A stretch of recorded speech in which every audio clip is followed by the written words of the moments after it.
Good morning, everybody. Lee Brower here. Welcome to this week's edition of Meaningful Monday. I am grateful to be here and I am glad to be here. 4th of July week. I'd like to share a story with you. You may not think it has much to do with the 4th of July, but it has a lot to do with freedom. It's a story that Tony Childress, one of the members of our stream team, where we meet weekly to kind of hold ourselves accountable and share what's going on. It's great. It's a great system. But he shared this story that he often shared with his family.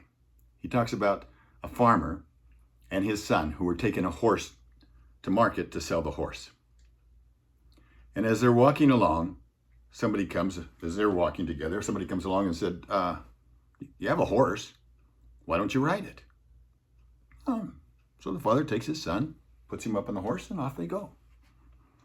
And so then as they're walking along, pretty soon somebody else comes along and looks at it and goes, what a disrespectful son, making his father take him into town. So, son gets off, the father gets up. Okay. Now, as they continue to go on, somebody else comes along and goes, what a lazy father. Gets his son down there, pulling him along. So, he gets down, so they both get up on the horse together. So now they're together, they're on the horse. As they're moving along, somebody else comes along and says, oh my gosh, how cruel can you be? You're going to kill that poor horse. So, fast forward to when they're walking in town. And here comes the father and the son carrying the horse on their back. Okay, what's the lesson? What's the lesson? Think about it. What's the moral of this story? Let's take it back and fill in some of the gaps, and then let's see what it is. All right, so we're going to go back and tell the story just a little differently, a little bit more facts. Mom and dad are struggling. Number one priority is taking care of their family, no matter what. And as they think about it, pray about it, think about it, they say, we don't want to, but we may have to sell our favorite horse because our family comes first. If we can sell our favorite horse, we're going to have a lot of food. For months, it'll take care of us. It'll get us past the rough time. So they make that decision. Dad goes out, gets the horse. As he's starting to walk off, Mom comes up and says, you ought to take our son with you. He's a young man, but it gives him an opportunity to see how his father is. And as you're walking along, you're going to be able to talk, and you're going to be able to talk about things that will be very helpful to him. What a great experience for a father and son. Family first. So off they go. Now, you understand the difference right there? They have an objective. They have a vision. They have something that is priority. What's the priority? Family. Second thing is they've got to get that horse to town and they've got to sell it.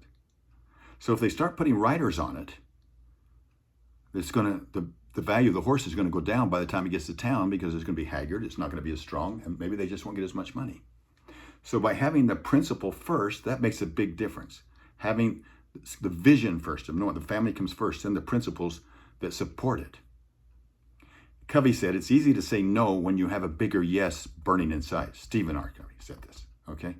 Warren Buffett has said the difference between successful people and really successful people is that really successful people say no to almost everything. Why? How can you do that?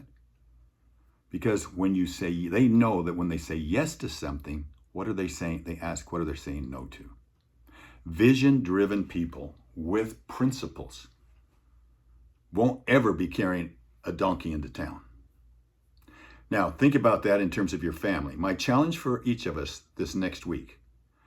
We have social media constantly criticizing us. We have so many people criticizing. If you want a Teflon vest, identify what is your vision. What is it that you, no matter what, comes first? No matter what. Then what are your underlying principles that no matter what, you can claim that they're yours? If you can identify those, and then start to live by them. And as the leader, whether it's in your family or your home or your business, your community, stick to the principles. You see, principles are so much stronger, so much better than just saying, these are my values. Because however many listeners there are right now listening to this, that's how many different interpretations we may have of the same value. How many of you have integrity? We're all going to say we have integrity, but we have, hundreds of different definitions.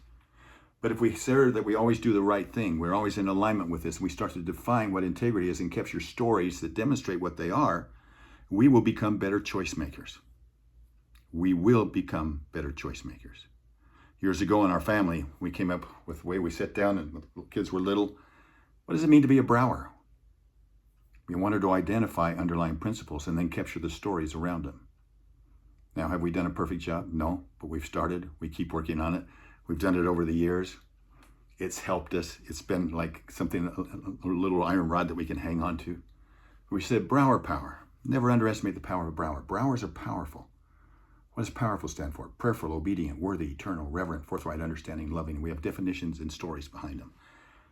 That helps us. That helps us. So just pick one this week. Pick one if you haven't done it already. A principle. I'm not talking about a value. What is it that you can always count on us to do, and name your family? You can always count on us to always do this. That's a great start. So that's your start. That's your challenge for this week.